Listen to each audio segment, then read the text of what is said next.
Welcome back now to the border. A memo from ICE was leaked, and that memo revealed details of a planned crackdown on illegals in Los Angeles. DHS Secretary Kristi Noem says she believes the FBI leaked it.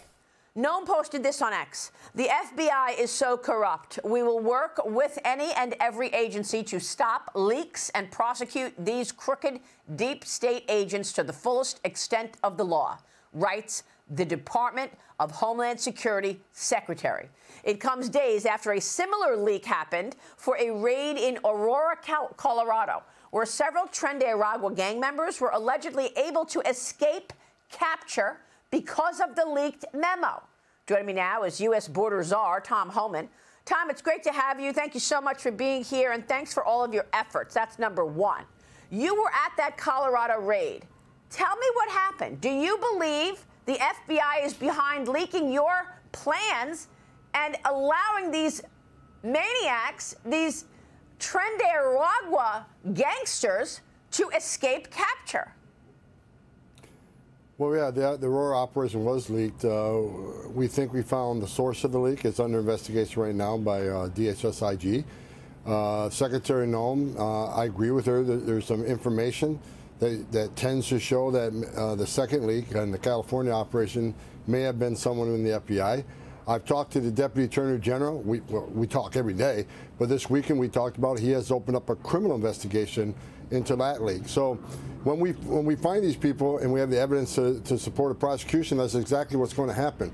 They don't understand. I don't care what their political beliefs are.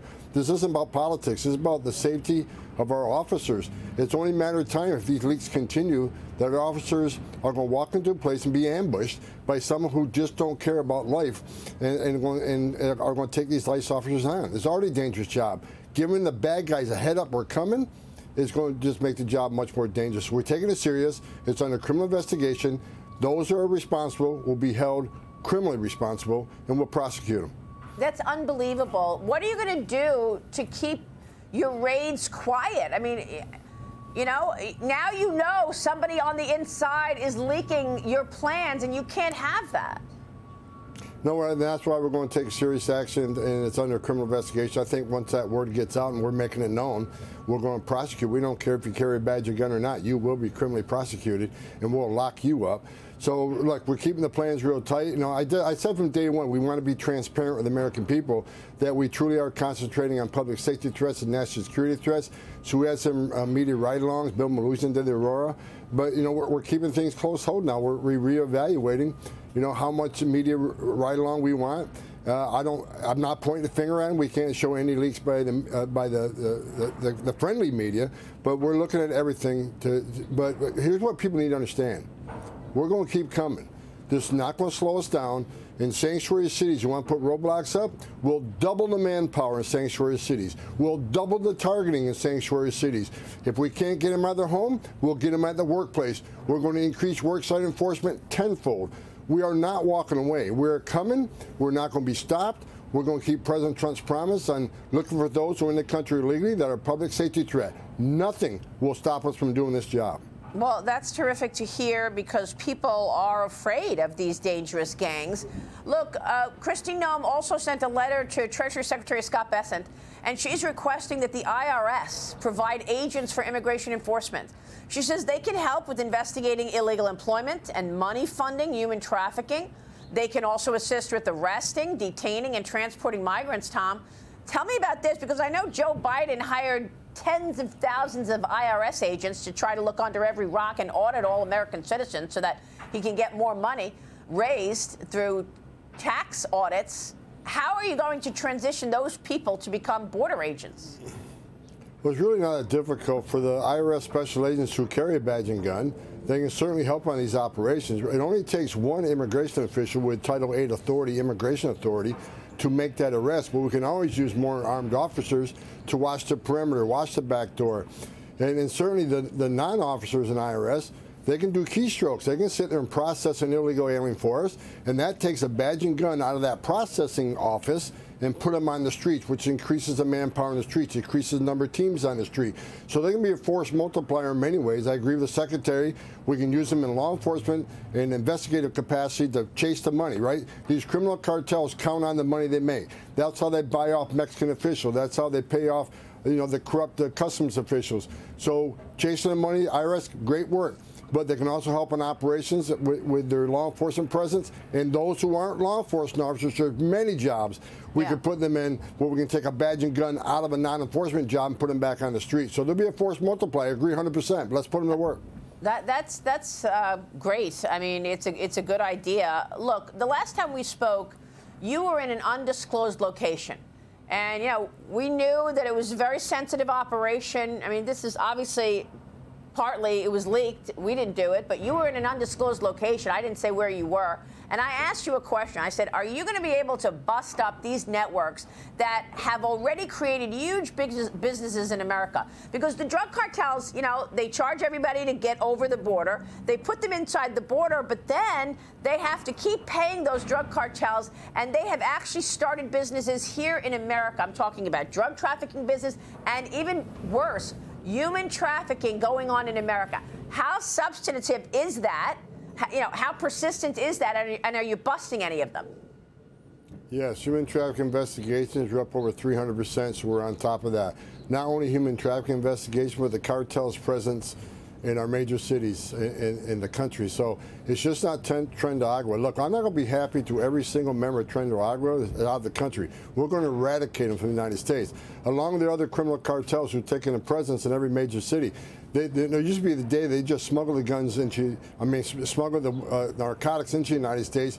Then our gangs, United States gangs, would do the distribution. They are now in every major city in the country. They've taken over even the interior distribution networks of the narcotics trafficking. They're on top of our list. We're working very close with DEA. DEA side by side with us on this interior enforcement operation along with the FBI.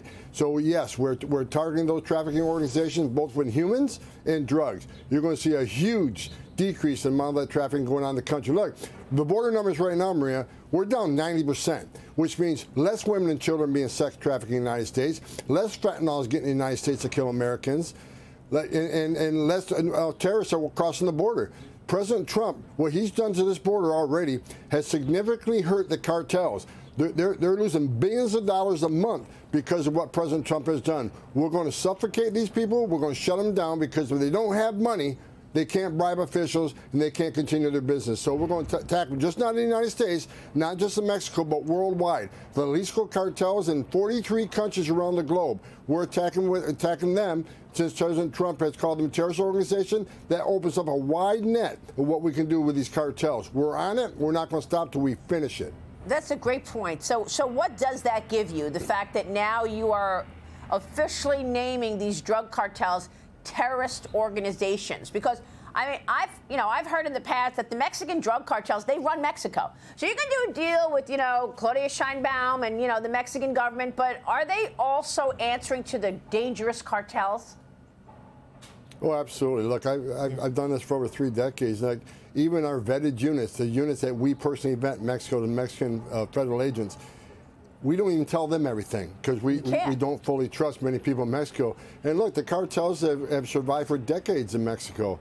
I'm not saying every military officer, every law enforcement officer, every politician is corrupt, but many are. And many are forced into corruption because if they don't take the buy-off from the cartels, do what they want, they'll kill them and their families. We've seen thousands of journalists killed in Mexico. We've seen thousands of politicians and government officials who have been murdered by the cartels. President Trump's move to make them a terrorist organization and taking them on, I think it's going to make Mexico a much safer country, and it'll be a game changer. Can you imagine the country of Mexico with no criminal cartels running that country, running the operations and killing so many people down there? I think Mexico would be blessed to have President Trump take the cartels out of business once and for all. Well, you're absolutely right. So you say that the border crossings are down more than 90%.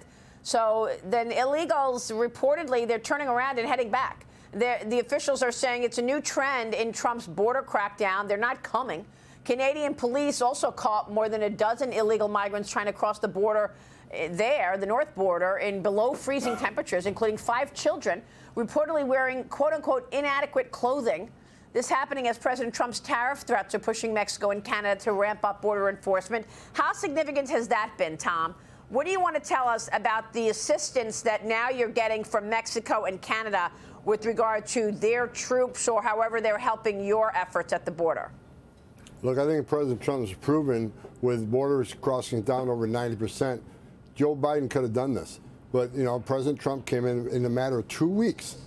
2 weeks have moved the border numbers down to numbers. The other day, Maria, less than 300. Less than 300. I've done this since 1984. I don't remember the numbers ever being less than 300. No, I agree with you. It's already a great process on the border.